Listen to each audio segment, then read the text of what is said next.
Muy buenas.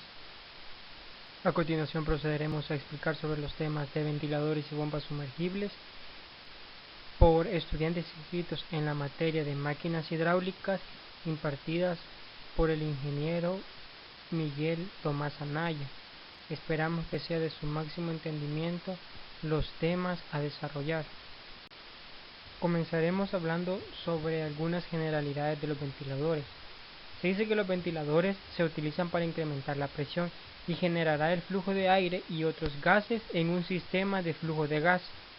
Su función es similar a la de las bombas en un sistema de flujo líquido, ya que tanto como los gases y el agua o fluidos que se utilizan en las bombas, estos presentan casi las mismas condiciones. Se podría decir de que entre las bombas y los ventiladores hay una analogía en función del líquido o fluido, que estos ayudan a incrementar la presión. Para seguir con el desarrollo de la temática, vamos a definir lo que es un ventilador. Se dice que un ventilador es una turbomáquina que absorbe energía mecánica y restituye energía a un gas, comúnmente incrementando la presión, tal que el influjo de compresibilidad puede despreciarse. Ahora vamos a hablar de la clasificación que presentan los ventiladores.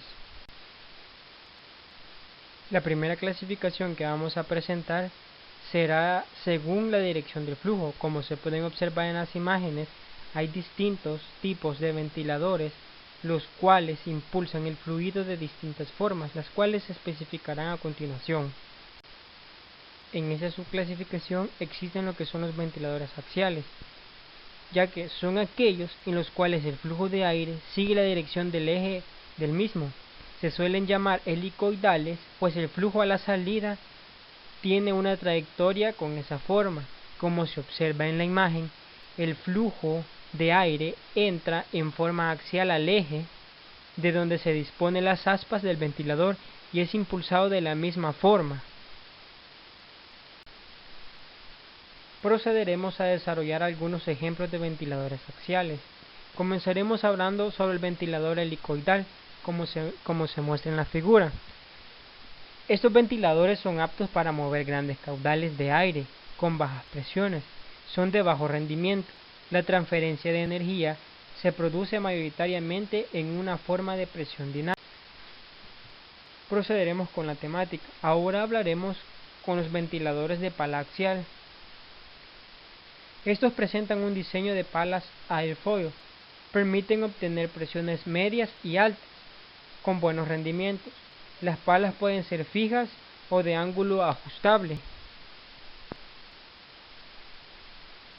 En la diapositiva se muestran los ventiladores de paleta axial. A continuación hablaremos de los ventiladores centrofoil. Estos se tratan de ventiladores con rotor centrífugo, pero de flujo axial, es decir, reúne las ventajas del ventilador centrífugo y la facilidad de montaje de un axial, con el consecuente ahorro de espacio. A continuación hablaremos de la otra subdivisión que presentan los ventiladores, y estos son los ventiladores centrífugos. Dice que son aquellos en los cuales el flujo de gas cambia en dirección a un ángulo de 90 grados entre la entrada y la salida. Como se puede observar en la imagen, justamente en la absorción del gas, se logra distinguir que este es transportado justamente los 90 grados entre la entrada de la boquilla y la salida por el espiral en forma de caracol. A continuación desarrollaremos algunos ejemplos de los ventiladores centrífugos. Hablaremos sobre el de palas curvas hacia adelante. El rotor de este tiene las palas curvas hacia adelante, como anteriormente se dijo, y es apto para caudales altos y bajas presiones. No es autolimitante de potencia, y se dice que para un mismo caudal y un mismo diámetro de un rotor, este gira a menos vueltas, lo cual elimina o disminuye el nivel sonoro. A continuación hablaremos sobre los ventiladores centrífugos de palas radiales. Este es un diseño bastante sencillo y de menor rendimiento, es muy resistente mecánicamente y el rodete puede ser reparado con facilidad. El diseño le permite ser autolimpiante y la potencia aumenta en forma continua al aumento del caudal. Siguiendo con los ejemplos, hablaremos sobre el ventilador centrífugo radial TIP. Los rotores de palas curvas hacia adelante con salida radial son una variación de los ventiladores radiales, pero con mayor rendimiento, aptos para trabajar con palas antidesgastantes. La potencia aumenta de forma continua al aumento del caudal. A continuación hablaremos sobre los ventiladores centrífugos de palas inclinadas hacia atrás. Estos son de alto rendimiento y autolimpiador de potencia. Puede girar a velocidades mucho más altas. A continuación hablaremos sobre la segunda clasificación que presentan los ventiladores, que es según su presión desarrollada. La primera subdivisión o subclasificación que tenemos son los de baja presión. Estos se llaman así ya que no alcanzan los 70 pascales y estos por lo general suelen ser centrífugos. Aquí también están los de mediana presión, donde la presión está entre los 70 y los 3000 pascales. Estos pueden ser ya sea centrífugos o axiales, y también están los de alta presión. Estos suelen mantener presiones o usar presiones arriba de los 3000 pascales. Estos suelen ser centrífugos con rodetes estrechos y gran diámetro. A continuación hablaremos sobre las aplicaciones de los ventiladores. Entre estas aplicaciones están las que se muestran en las imágenes.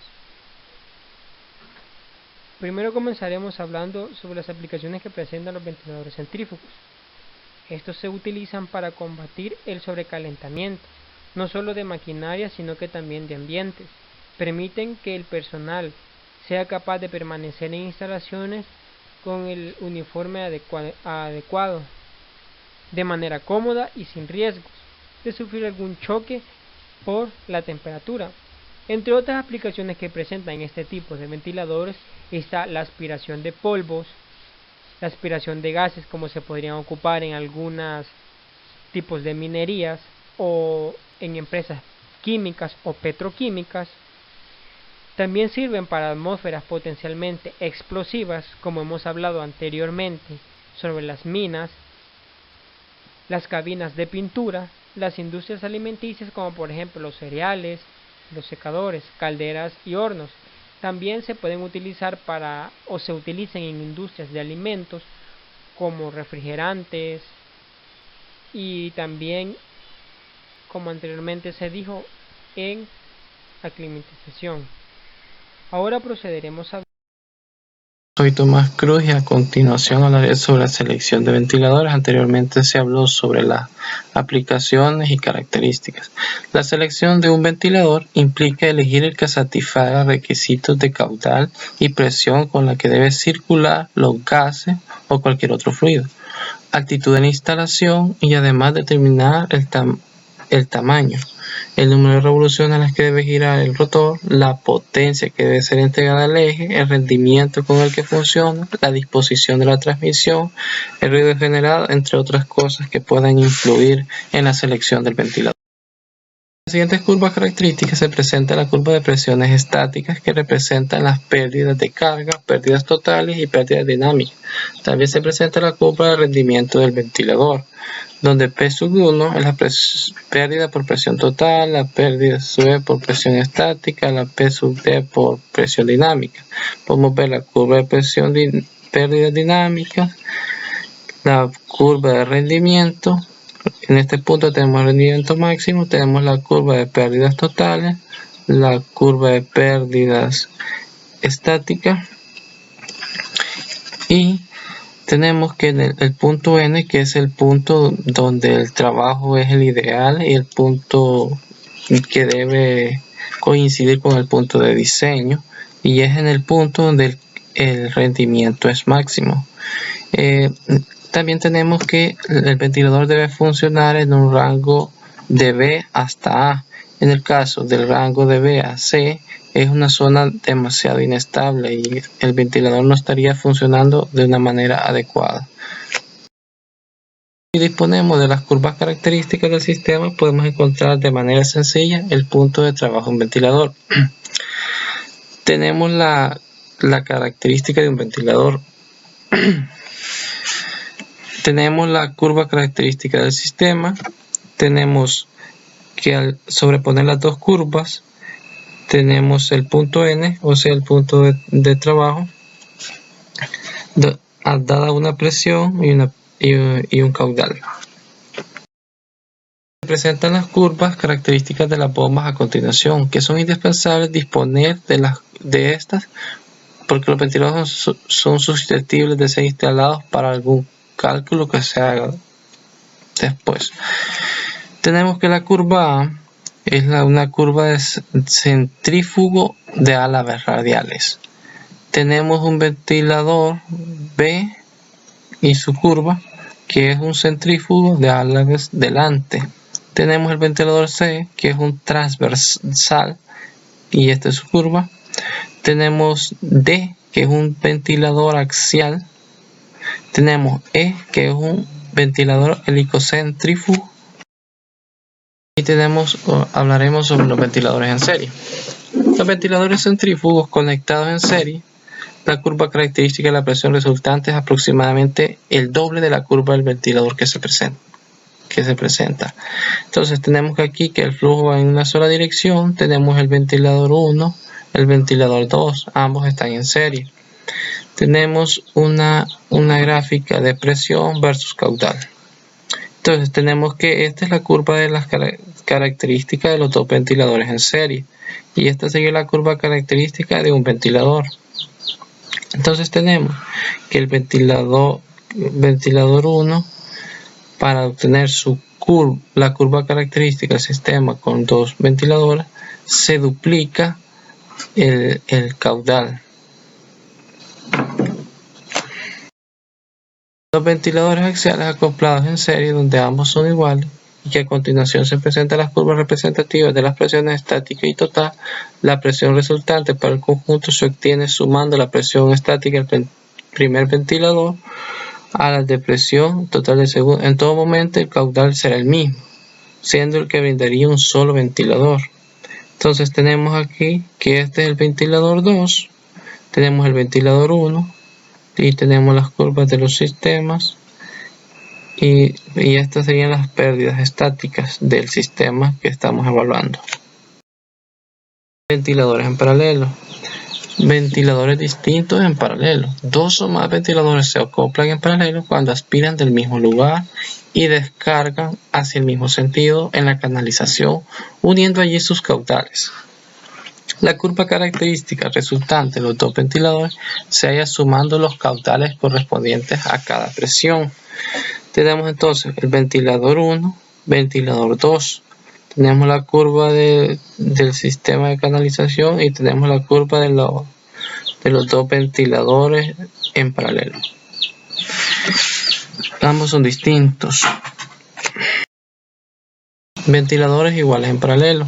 Considerando la curva S como la característica del sistema, esta corta en tres puntos con tres caudales distintos, dando lugar a un punto de trabajo inestable que oscilará entre estos valores. Valores de uno a otro, bombeando el fluido y consumiendo inútilmente energía. El punto de trabajo aceptado será el que esté más alejado de la zona de inestabilidad. Para evitar como ese ciclo que está repetitivo ahí, se elige el punto que está más alejado. Tenemos aquí la curva característica de un ventilador y esta sería la curva característica resultante. Tenemos aquí un sistema estable y tenemos aquí el sistema inestable. Podemos ver aquí en el conducto que tenemos dos ventiladores en paralelo. Entonces ahora hablaremos sobre las características de la bomba sumergible. Algunas características de la bomba sumergible Las bombas sumergibles se caracterizan porque funcionan hundidas en el líquido a bombear.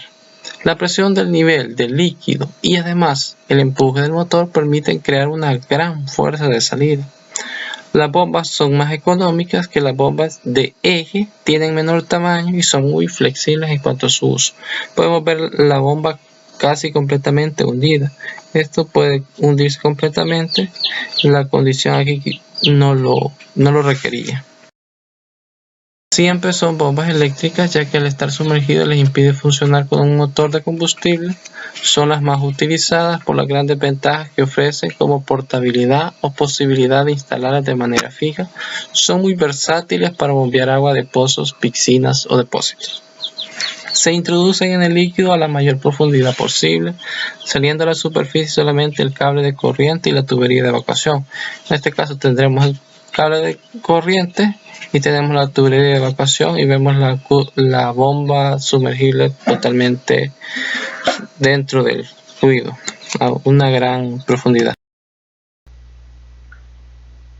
En esta presentación hablaremos acerca de los componentes, selección y aplicaciones de las bombas sumergibles. Vamos a empezar con los componentes de una bomba. Aquí podemos ver dos imágenes con un corte transversal. Hay diversos tipos de bombas sumergibles, pero estos componentes son los más comunes entre todas. Vamos en el número 1, podemos ver el eje, el cual mueve todos los impulsores y al cual mismo se mueve por un motor de inducción. En el número 2 y 6 podemos ver los rodamientos superiores e inferiores respectivamente. En el número 3 podemos observar la cubierta de la bomba, la cual lo protege del medio donde está sumergido. Números 4 y 9 son los impulsores, los cuales dan energía cinética y altera su presión cuando el líquido pasa entre esos impulsores. Tenemos el número 5, el difusor, cual es un dispositivo que redirige el flujo eficientemente para el siguiente impulsor, aumentando cada vez su presión y energía cinética en cada etapa. Tenemos el 7, que es la descarga de la bomba. Tenemos el número 8, una válvula de seguridad, la cual es opcional y depende de cada bomba, lo cual sirve para prevenir el martillo de agua. El número 10 tenemos la entrada de la bomba, lo cual el fluido entra centrifugalmente a los impulsores. Y tenemos el número 11, un motor de inducción, lo cual mueve los impulsores para su funcionamiento y también mueve un impulsor del sistema de refrigeración, ya que un motor de inducción puede generar un sobrecalentamiento, y en la parte inferior de este motor hay un impulsor pequeño, el cual mueve todo el sistema de refrigeración, sea agua o aceite, para prevenir un sobrecalentamiento.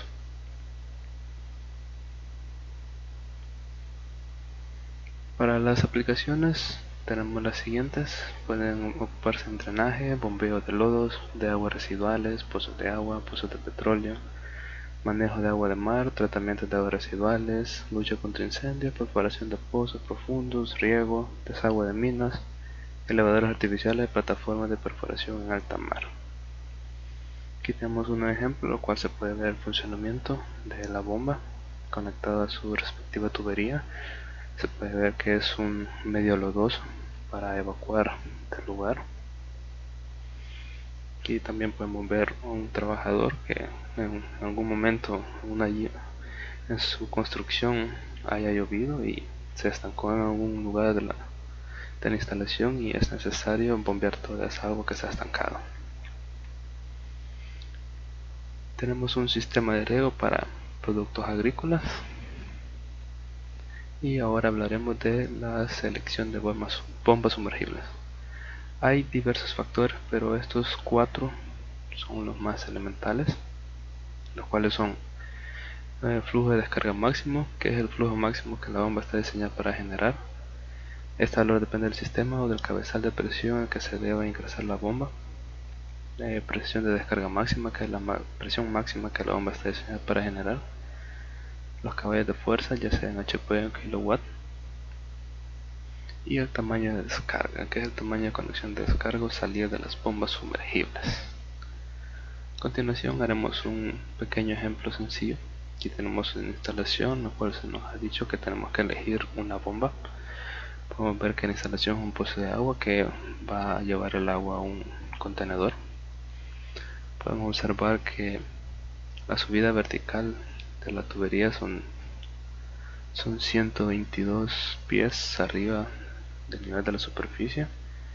Tenemos pérdidas por fricción dentro de la tubería y los accesorios, en este caso son los codos de 90 grados. Aquí se nos especifica de qué está hecha la tubería. Aquí nos indica que la bomba va a estar sumergida a 100 pies. Tenemos el bombeo de la bomba que está a 600 pies debajo de la superficie. Y bueno, diversas compañías tienen tablas de uso fácil para la selección de cada bomba. En este caso aquí tenemos la pérdida de fricción de la tubería, que está hecha de PVC. Aquí podemos observar los galones por minuto. Aquí podemos observar los galones por hora. Aquí tenemos los diámetros nominales de la tubería. En este caso se nos ha dicho que tenemos que ocupar de 1 pulgada. Y para el ejemplo ocuparemos como caudal 5 galones por minuto. Entonces vamos a la gráfica y nos vamos a los datos, que tenemos aquí 5 galones por minuto y el diámetro de 1 pulgada. Esos valores son pérdidas en pie por cada 100 pies de tubería. Aquí tenemos una tabla a la cual nos muestra para los accesorios. En este caso aquí tenemos los codos de 90 grados estándar y como siempre la tubería de 1 pulgada. Y estos valores están dados en pies. Entonces, ¿cómo se selecciona? Primero tenemos que seleccionar el caudal. Ya lo hemos seleccionado, son 5 galones por minuto. Tenemos que determinar la altura dinámica total. Y esto se traduce a tenemos que conocer el nivel de bombeo, la subida vertical de la tubería y las pérdidas por fricción. Entonces las pérdidas por fricción se calcula como la longitud total de la tubería por su respectivo factor de pérdida por fricción más las pérdidas por fricción de los accesorios. En este caso, si volvemos a la imagen, tenemos una longitud total de 922 pies de tubería. Aquí lo ponemos, aquí ponemos su respectivo factor y se le suma la pérdida de fricción por los accesorios. Acá, si volvemos a la tabla de factores, es 3 y aquí y como son dos codos, se multiplica por 2 y se multiplica por el factor de pérdida de las tuberías. Entonces tenemos una pérdida total de 17 pies. Ahora se sustituyen las ecuaciones el nivel de bombeo. En este caso es 500 pies debajo de la superficie. Tenemos la subida vertical de la tubería. En este caso son 222 pies arriba de la superficie. Y la pérdida total de fricción en este caso son 17 pies. Tenemos una altura total dinámica de 739 pies. Ahora nos vamos a estas gráficas, lo cual corresponde a diferentes bombas con diferente caballaje. Entonces nos vamos con los datos adquiridos. Ya aquí se nos muestra la capacidad volumétrica y aquí la pérdida en pies. Entonces empezamos con la capacidad, sería de 5 galones, e interceptamos con la pérdida que son 739, pero en este caso se aproxima a 740 que intercepta con la curva esta. Entonces si leemos en la curva es una 5S20-39DS de 2 caballos de fuerza. Si hacemos las respectivas búsquedas en internet, tenemos que esta es la bomba que tenemos que seleccionar para esta instalación.